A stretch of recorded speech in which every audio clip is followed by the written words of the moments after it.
אני אתן איזה שיעור קצרצר ממש לשיעור ארוך שנתתי לא מזמן והחיוב של הבנים לנהוג במנהגי אבות. זה נושא ארוך ואני לא סתם בחרתי את השיחה שלי לעסוק בהזכרה לאספי דווקא בנושא הזה, כי באמת אספי היה אחד מהדמויות שבאמת מאוד מאוד אהב לשמר את מנהגי האבות.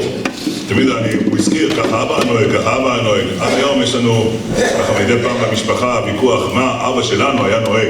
זה כבר היה. ותראו, כל משפחה יש לה מנהגים, והמנהגים האלו מלווים את המשפחה דור אחרי דור עד שבסוף מתמוססים.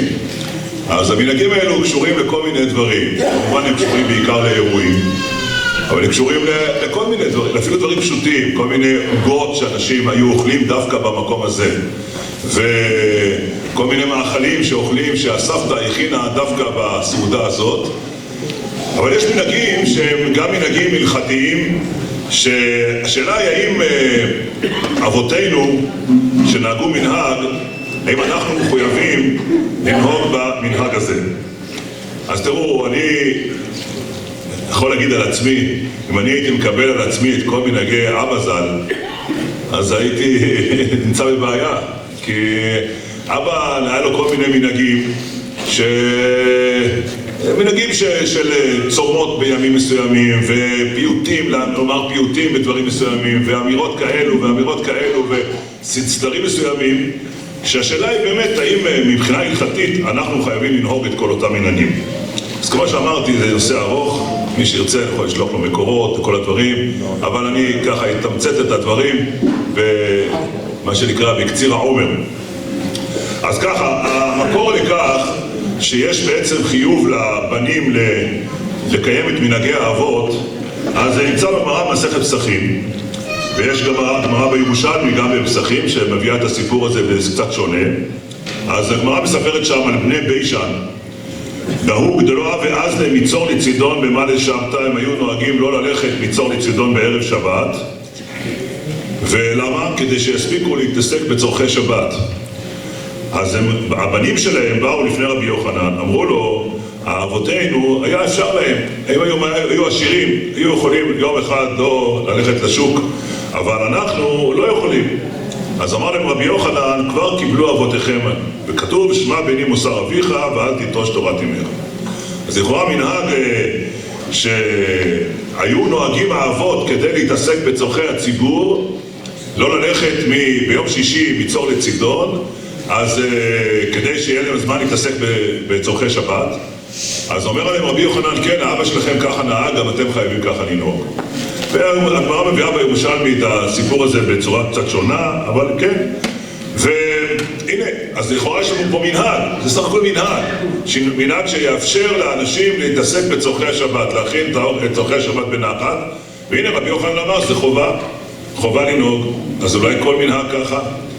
אז השו"ת הריב"ש, הוא אומר שזה לא כל מנהג, יש לחלק בין מנהג של יחידים לבין מנהג של רבים.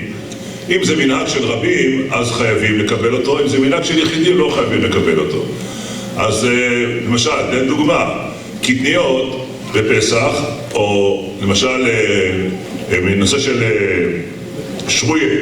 השאלה היא מנהג של חסידים לא לאכול מצה שרויה, אז אם זה מנהג של רבים קיבלו, אז לכאורה מנהג של רבים יש חובה על הבנים לקיים. לכן בני בישן שרבים, זאת אומרת כל האזור שם, כל העיר הזאת, הם קיבלו את המנהג הזה, לכן באמת בגלל שזה מנהג של רבים, ככה אומר הריב"ש.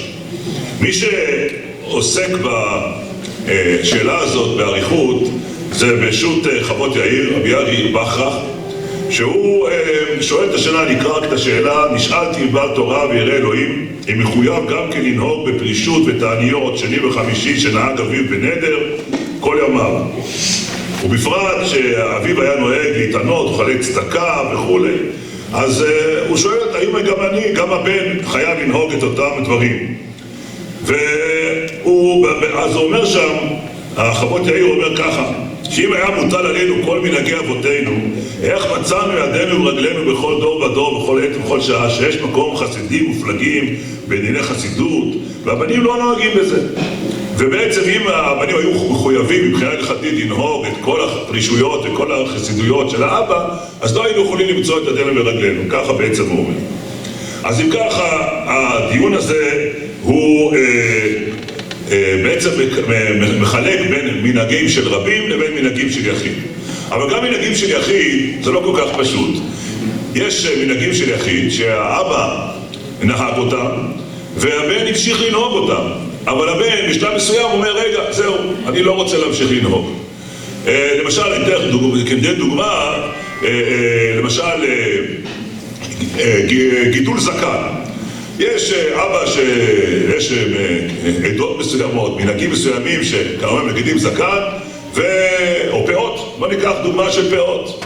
פאות, יש אנשים שמגדלים פאות, ועכשיו הבן לא רוצה לגדל פאות. האם הבן מחויב לגדל פאות? כי למה? כי מנהג אבותיו. אז זו שאלה טובה, והפוסקים עסקו בשאלה הזאת ואמרו ככה, שאם הבן המשיך לנהוג את המנהג בגלל שזה מנהג אבותיו, אבל הוא לא המשיך לנהוג בגלל שאבא שלו אמר לו תעשה כך וכך, היה בבר מצווה אמר לו ככה צריך לעשות, אלא הוא המשיך לנהוג את מנהג אבותיו בגלל שהוא הבין שזה מנהג אבותיו והוא רצה ככה לנהוג, אז הבן מחויב באותו מנהג, גם אם זה מנהג של יחיד. ואם הוא רוצה לבטל את המנהג, הוא חייב לעשות התרת נדרים על הדבר הזה. אז גם מנהגי פרישות של אנשים בודדים, אם הבן עשה אותם כבוגר והוא עשה אותם כחלק ממנהגי האבות, הוא חייב, כי אם הוא רוצה להפסיק, לעשות התרת נדרים. ויש בזה המון פרטים של מנהגים שונים ומשונים שאנשים נהגו והבנים המשיכו אחריהם, ויש חובה על הבנים להמשיך לנהוג במנהג הזה. אז אני, כמו שאמרתי, אני מקצר. אז באמת העניין של מנהגי אבות, העניין של מסורת אבות הוא עניין חשוב. יש עניין חשוב לשמר את הדברים שהמשפחה, שהאבא, זה חלק מהזיכרון שהאבא משאיר לנו, לא רק בתמונות וכדומה, אלא בעצם המעשים. אם האבא נהג איזשהו מעשה, דיברו על הקבר, דיברו על נושא של מצה שמורה, זו דוגמה אחת מצוינת, שמנהג שנהגו בבית אבינו, אנחנו, והנה אסף המשיך את זה בביתו הוא, וגם הילדים לכאורה צריכים, אם הם עכשיו קיבלו על עצמם את זה, זה מנהג של יחידים, אבל אם הם קיבלו על עצמם את זה, ואחריו הם רוצים להפסיק את זה, זה לא כל כך פשוט להפסיק את זה. יש צורך, אם רוצים, יש סיבה, צריך לעשות התרת נדרים. אבל הנה, דוגמה בולטת שהביאו ככה, לא ידעו שלזה אני אדבר, אבל זו דוגמה מצוינת להראות שבאמת המנהג הוא משמר את הזיכרון ואת החשיבות של בעל המשפחה, של היסודות של המשפחה, של מקור המשפחה, ולכן יש עניין לשמר את המנהגים. ואני אומר, אחד הדברים שאני זוכר מהסף באמת זה הוויכוח תמיד, איך אבא שלנו היה נוהג, אף על פי שהוא היה ילד קטן, לא תמיד הוא היה זוכר. עד היום יש לנו כל מיני נגיד, אבא אמר ככה, אבא אמר ככה, יש הרבה פעמים זה כמו כל הסיפורים שלפעמים זה גם מתנפח, אבל הכל בסדר, זה חלק מהמנהגים שצריכים לשמר.